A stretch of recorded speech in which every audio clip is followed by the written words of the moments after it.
મગનભાઈના હતા અમે જ્યારે મહેમાન છીએ, અને અમારે વડીલ રામભા ગઢવી, રામભા ઠેઠ ભાવનગર સાહેબ, કાઠિયાવાડમાં કોકદી અને તું ભૂલોય પડ ભગવાન, પણ થાને મોળો મહેમાન તને સ્વર્ગ ભૂલાવી દઉં સામરડા, કાઠિયાવાડમાં કોકદી અને ભૂલોય પડ ભગવાન. હે એવા અમારા બીજા મિત્ર એટલે નરોત્તમભાઈ લીંબાચિયા, બહુ પ્રેમી માણસ, એ પણ બહુ સારા એવા ભજનિક, આ વિસ્તારમાં એમનું પણ ખૂબ સારું નામ છે. ત્યારે જે કાંઈ કવિ ઉન મેં ન ચતુર કહાવ મતિ અનુરૂપ હરિગુણ ગાઉં, અને મેં કાંઈ રામભા ગઢવીના કાઠિયાવાડ માટે એક દોહો કીધો, કાઠિયાવાડમાં કોકદી ભૂલોય પડે ભગવાન. શું કામ? તો કાઠિયાવાડના ધરતીના એ માઠુડાઓની એવી તાકાત છે કે હે મારા બાપ, કદાચ તું અમારા અહીંયા અમારી ધરતીમાં કોક દીક અમારો મહેમાન થા, અમે અમારી સગવડ હશે તો તને એમ કહેવાય 32 ભાતના પકવાન કરીને જમાડશું. કદાચ અમારી સગવડતા નહીં હોય તો અમે તને એમ કહેવાય કે જાર અને બાજરીના રોટલા તને જમાડશું. જે કંઈ અમારી આગળ હશે એ અમારા ભાવથી, પ્રેમથી તને જમાડશું. એકવાર આવ અને મારા બાપ, એકવાર આવી જાઓ અને કાઠિયાવાડની ધરતીની મહેમાન ગતિ કરવી હોય અને બાપ તું કહેતો હોય ને તો અમારા એકના એક દીકરાને ખાંડી તને પીરહી દઈશું, પણ એકથી અમારી ધરતીનો મહેમાન તો થા બાપ. હે એવી આવી મહેમાન ગતિઓની, એવી લોક સાહિત્યની વાતો જ્યારે કરવી છે ત્યારે બહુ આનંદ થયો. અહીં માનવ સેવા ટ્રસ્ટ લખ્યું છે, અને અહીંથી જે કાંઈ યાત્રાળુ આપણે ઠેઠ એમ કહેવાય રાજસ્થાનની ધરતીને માલિપુર રણુજા હાલીને જાતા હોય, આ પોકરણગઢનો પીર, આ હિન્દુસ્તાનનો જેને બાદશાહ કહેવાય, આ નકળંક નેજાધારી સાહેબ, એને તન મન ધરતી એકવાર યાદ કરો તો એ મારું અને તમારું કામ સાહેબ કરે કરે કરે અને કરે.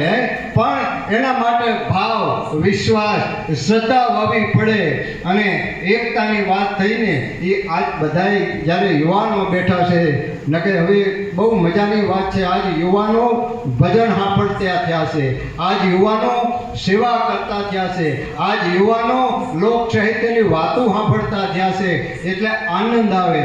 નકર બાપ આપણી આગળ એમ કહેવાય પૈસા થઈ ગયા હોય, દાગીના થઈ ગયા હોય તો એને મૂકવા માટે બેંકું છે, એને મૂકવા માટે લોકર છે, પણ લોક સાહિત્યની સારી વાતો મૂકવા માટે કોઈ હજુ એવું કોઈ સાધન શોધાણું નથી. પણ યાદના યુવાનો સાંભળે છે એટલે ગુજરાતનો કોઈ પણ લોક સાહિત્યકાર હોય એ બાપ આપણી સંસ્કૃતિને જીવિત કરવા માટે થઈ, આપણા ધર્મને ટકાવવા માટે થઈ, આપણા ધર્મનો એમ કહેવાય લીલો આ રામજી પીરનો જે નેજો છે એ ફડાકા કરતો હોય ત્યારે આપણને આનંદ થાય. પણ એમાં આપણે બધા એક થવાની જરૂર છે. એક જાણે માણસ હાકલ કરે કે આજ આપણે અહીં આશ્રમમાં પધારવાનું છે કે આપણે સેવા કરવાની છે, અને માનવ મેળામણ જ્યારે હાકડે ઠઠ બે અને ભેગું થાય અને એક થઈને જ્યારે સારું કાર્ય કરતા હોય ને ત્યારે આ દેવળમાં બેઠો ને એ રામદેવ પીર મહારાજ તમારી ઉપર ખમકારા કરતો હોય લીલા, એ ખોડલા વાળાને સાહેબ આપણે કાયમ યાદ કરવાના હોય. એવી લોક સાહિત્યની વાતો મગનભાઈએ મારો પરિચય આપ્યો. પણ ભજન છે એ આત્માનો ખોરાક છે, અને એમાંય જ્યારે શ્રાવણ મહિનો છે ત્યારે એકાદ બે કડીમાં તમને જ્યાં જ્યાં આમાં જોવો કેવું છે, 12 ગાઉએ બોલી બદલે તરવર બદલે શાખા. થોડુંક અમને તમને થોડુંક આમ સમજતા 2-5 મિનિટ લાગે, બહુ વાર ના લાગે, પણ એમાંથી તમને જ્યાં જ્યાં મજા આવે અહીંયા થોડોક હાકલો પડકારો, થોડોક હાથ ઊંચો, એટલે અમને ખબર પડે કે નહીં આપણે જે કાંઈ ચાલી રહ્યું છે એ બરાબર છે. નકર તમારો હાકલો પડકારો ના હોય એટલે અમને કાંઈ ખબર પડે નહીં કે એટલે જ્યાં તમને મજા આવે શબ્દ ઉપર, કોઈ સંગીત ઉપર કે જે કાંઈ ગાતું હોય બોલતું હોય તો થોડો હાકલો પડકારો કરતા રહેજો. શ્રાવણ મહિનો છે, ભગવાન કૃષ્ણને યાદ કરવાનો મહિનો છે, શિવને યાદ કરવાનો મહિનો છે. એ આ રામદેવ પીર મહારાજના જ્યારે પટાંગણમાં બેઠા છીએ અને ચારણ તરીકે જ્યારે આ શ્રાવણ મહિનો છે એટલે ભોળિયાને યાદ કરું તો કે ભોળા ભોળા રે મહાદેવ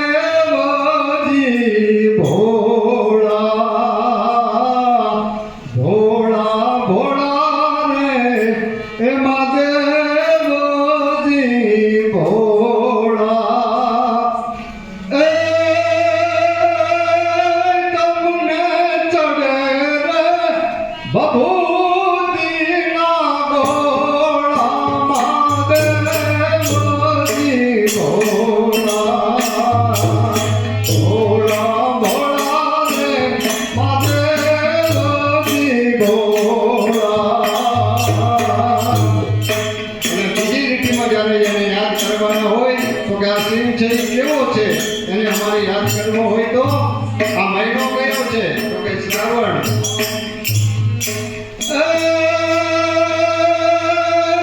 શ્રાવણ કેરાઈ માસ માસો ભક્તો હરખાય છે. શ્રાવણ કેરાઈ માસ માસો ભક્તો હરખાય છે. એ ગરવા ગળાના ગંધર્વો મારા શિવના ગુણ ગાય છે. હર હર ના નાદથી ના ગગન ગુંજી જાય છે. હર જગતના આ જીવમાં મારો શિવ ને તો શિવ છે. મારો શિવ ને તો શિવ છે. અમે નરોત્તમભાઈના ઘરે બેઠા હતા ત્યારે નરેશભાઈ અને શું આ ભાઈનું નામ જણદી હા વિપુલભાઈ બધા ભાઈઓ આવ્યા હતા કે પધારો. કીધું વાહ લોક સાહિત્યની વાત હોય ભજન હોય અને અમે ના આવે એવું બને. ભલે મહેમાન ગતિ કરવા આવ્યા છીએ એ કે 5-25 જણા હશે. અરે 5 જણા હશે તો વાંધો નથી સાહેબ. 5 જણા હોય તો એમાં કાંઈ વાંધો નહીં. આપણે આપણો ભાવ રજૂ કરવાનો છે. કાંઈ અહીં અને જમાઈ નથી દેવાનું. તમારી આગળ કંઈ તમારે એવું નથી કરી દેવાનું. પણ ભજન છે. ભજન જીવનમાં ઉતરવું પડે. પરબની ધામમાં એ સેવાદાસ બાપુ છે એ જ્યારે એમ કહેવાય સેવા પૂજા કરતા હતા ને તેથી આવું ભજન રાખે, સાધુ પુરુષનો સત્સંગ રાખે. અને એમાં એક વખત ભજન રાખ્યું. જે એ સમયના કલાકારો હશે એને આખી રાત આનંદ કરાયો, ખૂબ મજા કરાઈ, ખૂબ આનંદ કર્યો. ભાવ પ્રેમથી ભજન કલાકારોએ ભજન ગાયા. અને એ રાત્રે પ્રોગ્રામ પૂરો થયો સંતવાણીનો. અને સવારમાં એ સેવાદાસ બાપુ અને બધા સેવકો બેઠા હતા. એટલે વાતમાંથી વાત નીકળી અને કીધું બાપુ આજ રાત્રે બહુ જામો પડ્યો. કે બહુ રાત્રે સંતવાણીમાં જામો પડ્યો. કે હા 1-2-3 વાર કીધું બાપુ આજ તો બહુ જામો પડી ગયો હો. અને તેથી એ પરબ ધામના એમ કહેવાય સેવાદાસ બાપુએ કીધું કે ફેર પડ્યો. ફેર પડ્યો. જામાને શું કે ગુડવો છે ફેરવો, ફેર પડવો પડે. એમ આ તમે ભજનમાં બેઠા હોય તો એવા સંત પુરુષની વાણી આવા સાધક પુરુષના ચરણે જાતા હોય તો મારા અને તમારા જીવનમાં ફેર પડવો પડે. મારા અને તમારા જીવનમાંથી વ્યસન જવું પડે સાહેબ. મારા અને તમારા કે કોઈ પણ સમાજમાં આપણા કુરિવાજો હોય, ખોટા રિવાજો હોય એ દૂર થવા પડે. એ આ ભજન અને આ સત્સંગની તાકાત છે સાહેબ. એવી લોક સાહિત્યની વાતો ઝીણી જ્યારે કરવી છે. પણ 2-5 મિનિટ એક ચારણ છું એટલે ઘડીક દુહા છંદમાં માં ભગવતીને પણ યાદ કરી લઉં એટલે અમારા ઉસ્તાદને પણ મજા આવે.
ભજન સંતવાણી તો મારો અને તમારો એમ કહેવાય આપણા આત્માનો ખોરાક છે એ ભજન કહેવાય સાહેબ ભજનના ભરોહે રેજો અંતે એ નર ઓપશે અમર બીજક જેને હાથ લાગ્યા એને કાળ કેમ કરી લોપશે ભજનના ભરોહાની વાત છે અને ભરોહો એટલે સંપૂર્ણ શ્રદ્ધા તમે જેને માનતા હોય રામાપીરને માનતા હોય રામને માનતા હોય કૃષ્ણને માનતા હોય કે શિવને માનતા હોય કે કોઈ આવા ગુરુને માનતા હોય કે માં ભગવતી નવલાખ લોગડિયારીને માનતા હોય એની ઉપર સંપૂર્ણ શ્રદ્ધા અને ભાવ પણ લોક સાહિત્યની નાની નાની વાતો છે એમાંથી જો વિશ્વાસની વાત હોય ને તો યુટ્યુબ ઉપર સર્ચ કરજો એક લાખણસિંહભાઈ ગઢવી કરી લોક સાહિત્યકાર અને સારા એવા કથાકાર છે વિશ્વાસની વાત છે શું હોય તેઓ એમની એમ કહેવાય પરિસ્થિતિ છે ને એ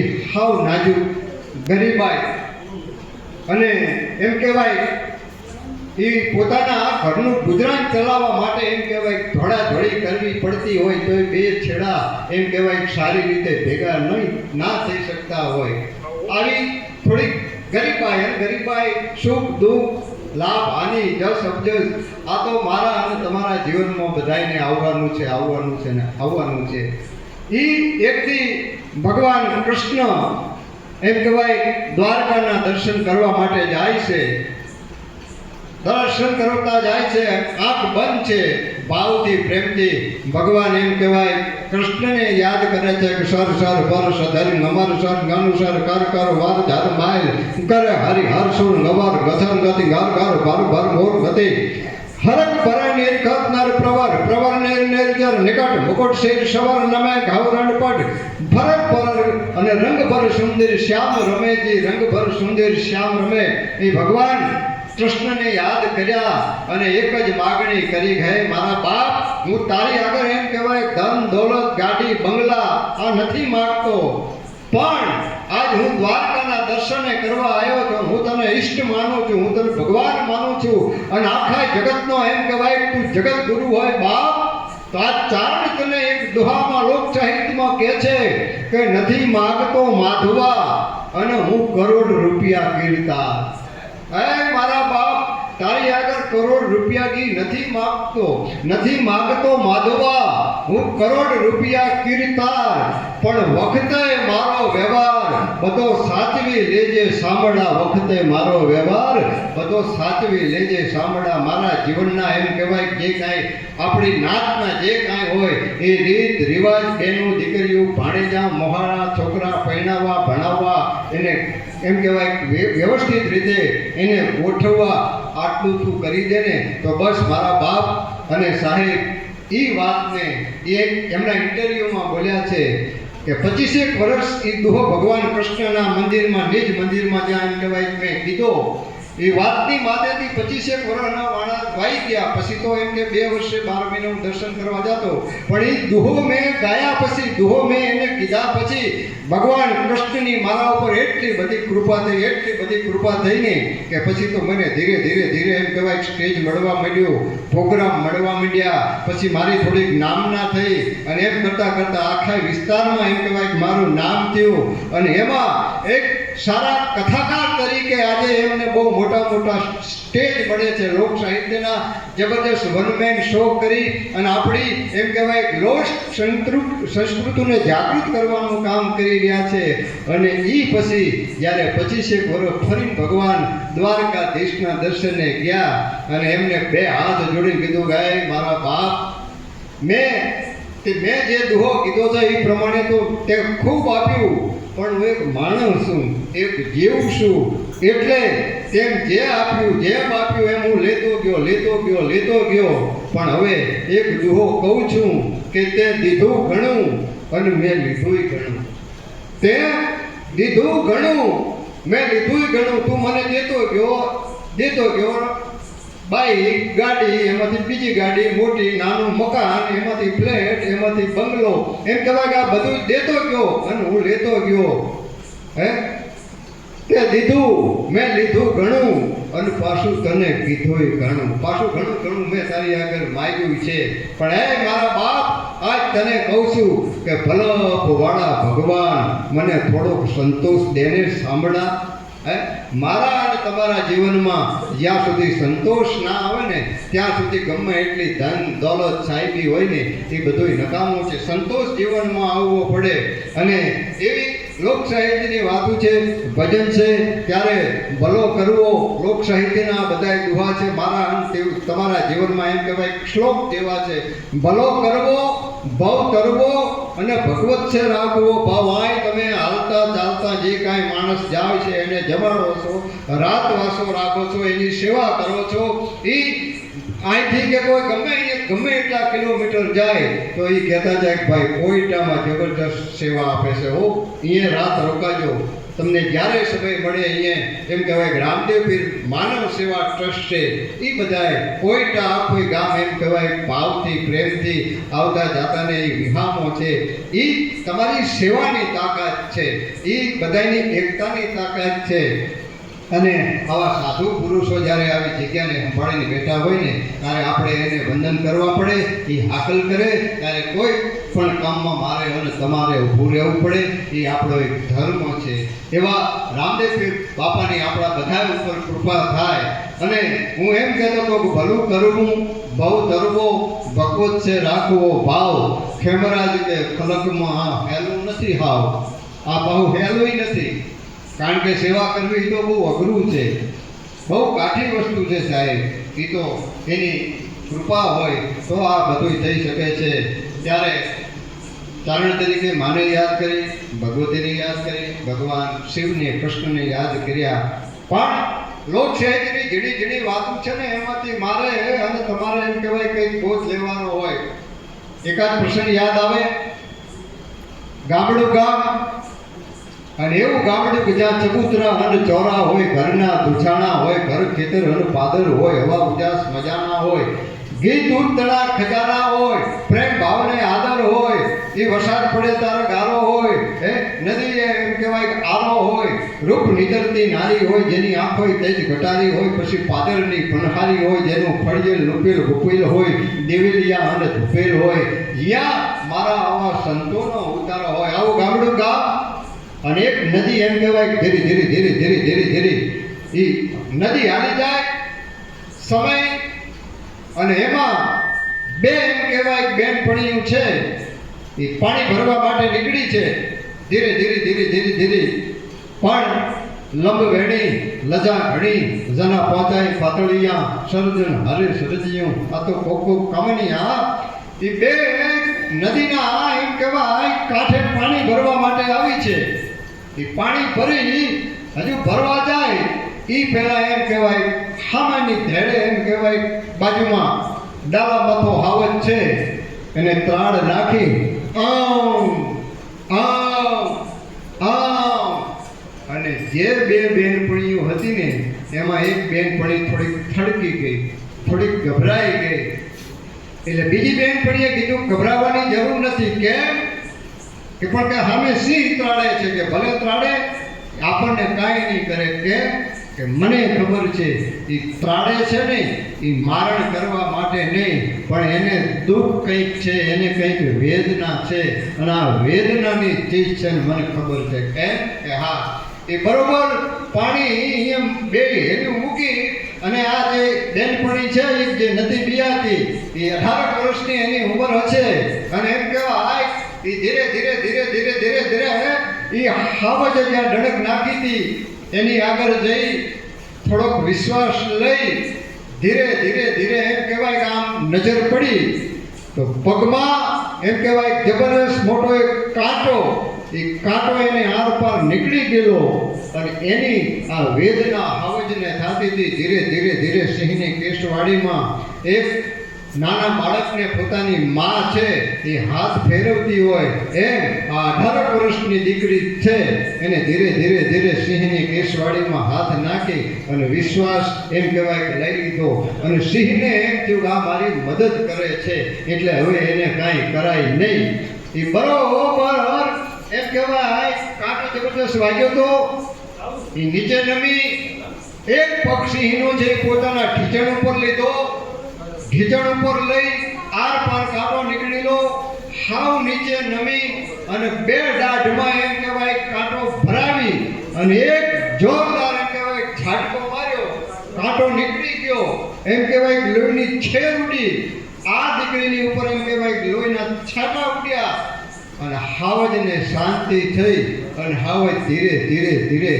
ધીરેથી અહીંયા નીકળી ગયો અને આ દ્રશ્ય એમ કહેવાય કે એક સાધુ પુરુષ અને એક બીજો જોઈ રહ્યા છે હે અને જેવું એમ કહેવાય કે આ તો સાધુ જેને એમ કહેવાય જ્ઞાન પ્રાપ્ત થયું હોય ને એક જ સેકન્ડમાં નિર્ણય લઈ લીધો અને બાજુમાં એની હારે જે માણસ હતો એને કીધું કે આ દીકરી હારે તું લગ્ન કરી લે હે આ દીકરી હારે લગ્ન કરી લે કે અરે બાપજી વાત સાચી છે પણ એ દીકરી કોણ છે આપણે કોણ છીએ એ કોણ છે આ બધું જાણવું પડે કે હું તને કહું છું ને હું તને આજ્ઞા કરું છું કે કરી લે કે શું કામ કે હાવજના જે કાંટા 18 વર્ષની દીકરી કાઢી હકતી હોય ને એની હારે લગ્ન કરે ને તો ખડેડા આપને ટેકા દે ને એવા પુત્ર હિન્દુસ્તાનની ધરતીમાં જન્મેની હારે લગ્ન કરી લેતા અને તેથી એમ કહેવાય એની હારે લગ્ન કર્યા ખબર પડી અને પછી લગ્ન કર્યા અને જે આ દ્રશ્ય જોયું હતું ને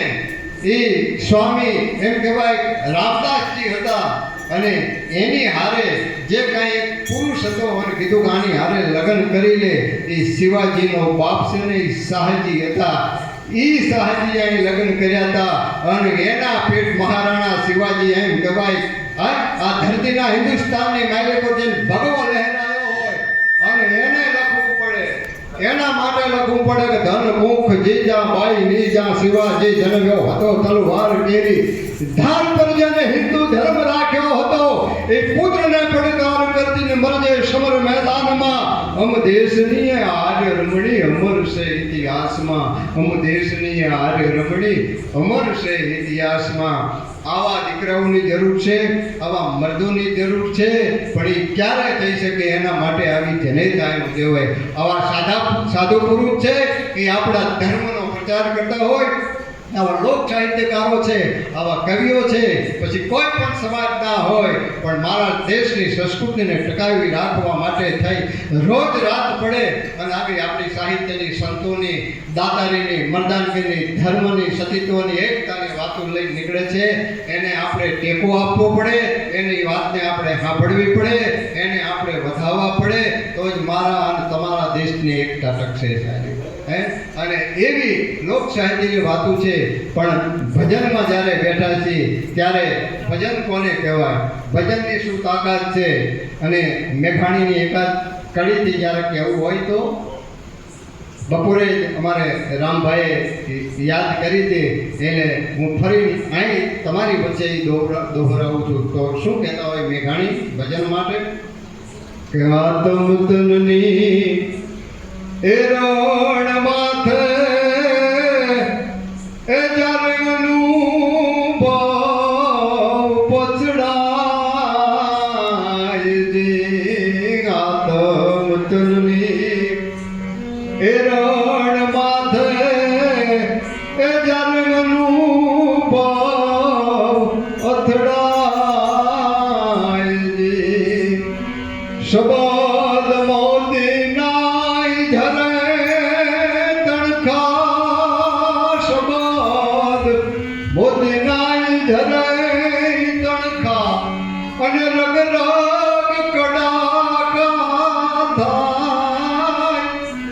ચલમન શબદ ને વેપાના, ચલમન શબદ ને